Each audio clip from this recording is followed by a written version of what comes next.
how do we know what the tipping point is for people who are stressed and have anxiety? What is the tipping point to say, hang on, I need to sort this out. I need to either get some advice, because I think that's something that in my life when I feel anxious, okay, Newton, just breathe and take some time. And I usually get better. But is it wrong to do that? Or when do you say, Newton, you need to start seeing someone to get help and start letting go of your pride and see and talk about it, because you're getting into dangerous territory. I want to know, what's the tipping point of stress and anxiety? Okay, before I answer that question, let me go back to the first statement you made, where you said that anxiety can push people to achieve. Yeah.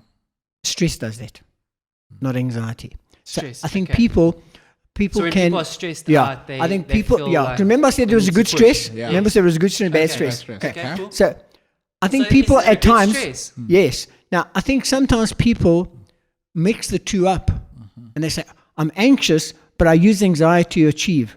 Okay. So in other words, they're actually They're stressing. actually stressing, Okay. and they're using that stress Yeah. to say, "Right, I am going to work through the stress to achieve my goal." This is very useful. I love this So, because okay, but that's good. Yeah. But So what how is do we the overcome it? yeah. No. What is the Okay. tipping point? What's the tipping? Because Okay, I right. could be, So or is there a tipping point? Yeah, very Because definitely. Say you get somebody who says, "Hey, I thrive on stress. Yeah. I mean, I don't like it all the time, but I thrive on it. It gets me to do things. Okay. I mean, I'm like that. Yeah. If So- I'm in a stressful situation, I'm using that to get through. But when is it that you can do it all the time, or is there a tipping point? no, there is a tipping point. Yeah. Because remember, stress can lead to depression. Okay. And depression is if you really don't feel like doing anything, you're crying for the least little thing. Again, I can use a personal experience. Yeah.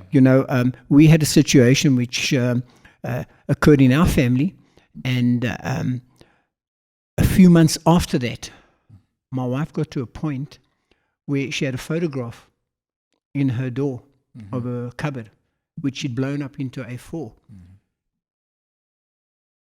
And she couldn't handle the stress. And one morning as she got out the shower, because she gets there before I do, so I was lying in bed, and she just went ballistic. She started screaming, Sure. crying.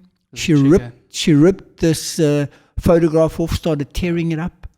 I had to jump out of bed, Would that be now depression or and anger? that was depression. Okay. She got into the stress. Okay. She was angry, Yeah. but that led her to a state of state. depression because she didn't deal with it. Yeah. And that's where you have to go and get meds, which I don't prescribe to if we can deal through it. Yes. Instead of taking medication, that's what happens. The other thing as well, anxiety and stress, is people that have on heavy drugs, Okay. prescribed medication, Coffee. coffee, absolutely, caffeine, a big thing, Really? and our eating habits Wow. can cause you to stress.